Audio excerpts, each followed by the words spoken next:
صحابه نمونه راته وایه یو درېو. صحابه نمونه حضرت محمد صلی الله علیه و آله وسلم.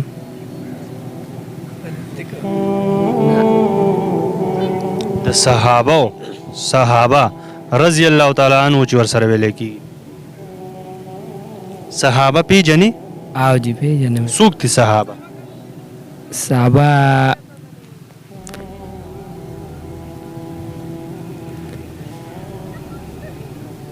وزیره دا به څه کوو یار؟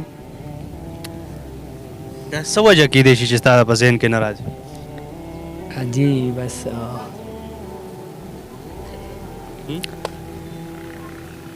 پروګرام د لو چلو ما او دیو چلوي. صحابه څوک دي نه؟ نبی علیہ السلام په دور کې چې کوم هغه سره ملګري وو هغه صحابه دي.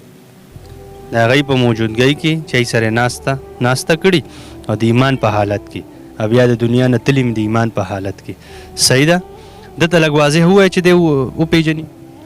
نبی علیہ السلام په ژوند باندې چې کوم ورسره ملګري وو مسلمانان هغوی سره ناسته کړي ګرځېدلي ورسره وخت ورسره تېر شوی او د ایمان په حالت کې مړه شوي هغې ته صحابه وي.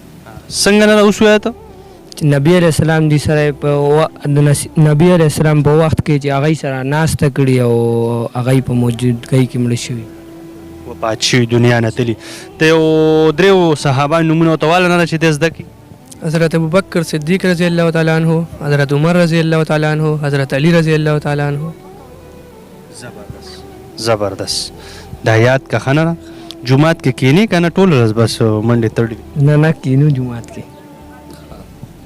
دا ټول مونږ ته په دې منبر ویلی کېږي خو زمونږ ناسته ورسره نشته.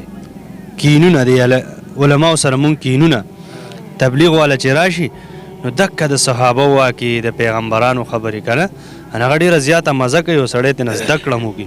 خو مونږ بدقسمتي دا ده نه ده چې مونږ ورسره کینونه. دا راته ووایه چې ختم نبوت پیژنې ته؟ او جی. ختم نبوت څه ته وایي؟ ختم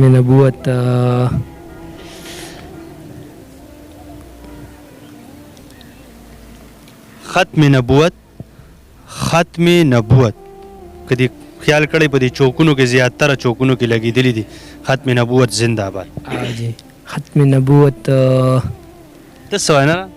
دا زمونږ دا عقیده ده چې حضرت محمد صلی الله علیه وسلم اخیری پیغمبر دی، بل پیغمبر دنیا ته راتلو والا نشته. زبردست. وزیر ته ووایه چې دی زده کړي. ختم نبوت دا زمونږ عقیده ده چې حضرت محمد صلی الله علیه وسلم زمونږ اخیری پیغمبر دی، دنه بعد بل پیغمبر راتلو والا نشته. ته ووایه نه اوسو. ختم نبوت زمونږ دا عقیده ده چې نبی علیہ السلام نه بل پیغمبر دې دنیا ته راتلل نشته. زمونږ د خوږ پیغمبر چې کله دنیا ته تشریف راوړو نو نه په هغه موجودګۍ کې نه د مرګ نه پس بل یو پیغمبر نشي راتلی. په هغې باندې ختم نبوت سلسله ختمه شوه، د نبوت سلسله په هغې ختمه شوه. دا کومه ګناه ده چې کوي یې بل هغه ګناه یې تا پسې لیکلی کېږي؟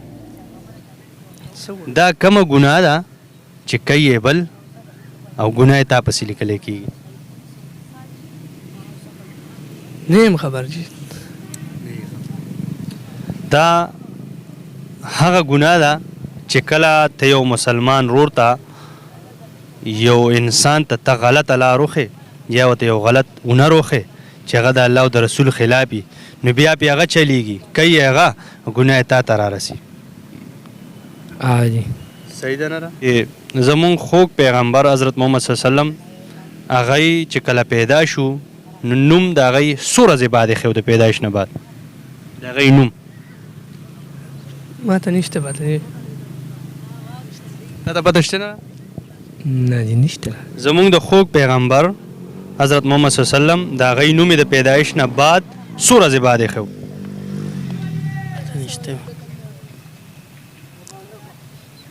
نشته پته.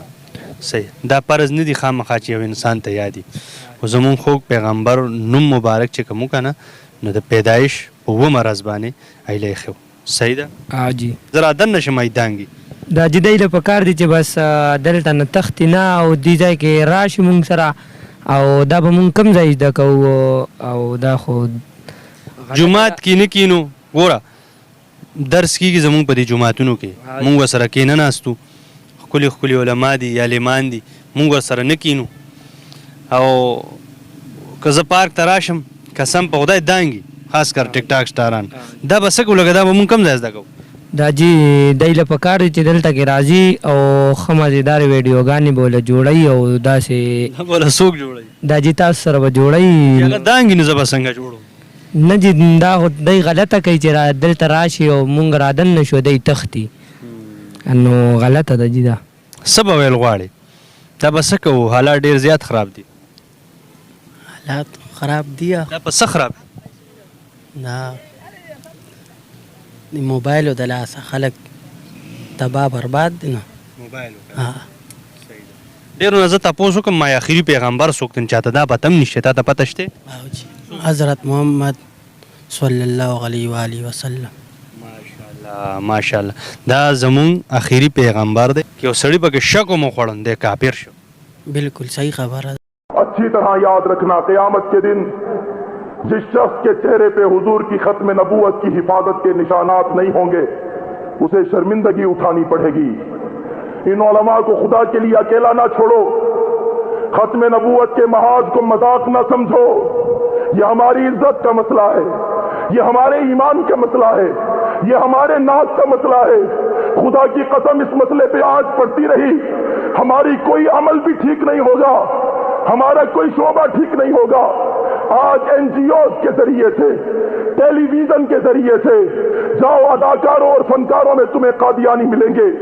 ڈانس کرنے والوں میں اور ناچنے والوں میں تمہیں قادیانی ملیں گے جسم فروش عورتیں تمہیں قادیانی اور مرزائی ملیں گی مسلمانوں اپنے کردار کو اونچا کرو اس ملعون ٹی وی کو نکال دو تاکہ قادیانیت کا زہر ہمارے گھر میں نہ آ سکے ڈش ان تینوں کو توڑ کے پھینک دو تاکہ مرزا ملعون کا کی بدبودار ناپاک شکل ہمارے گھروں میں نہ آئے اپنی آنکھوں میں حیا پیدا کرو تاکہ اپنی غلیظ عورتوں کے ذریعے سے یہ ہمیں شکار نہ کر سکے اپنے دلوں میں غیرت پیدا کرو محمد مصطفیٰ سب سے آخری نبی احمد مجتبیٰ سب سے آخری نبی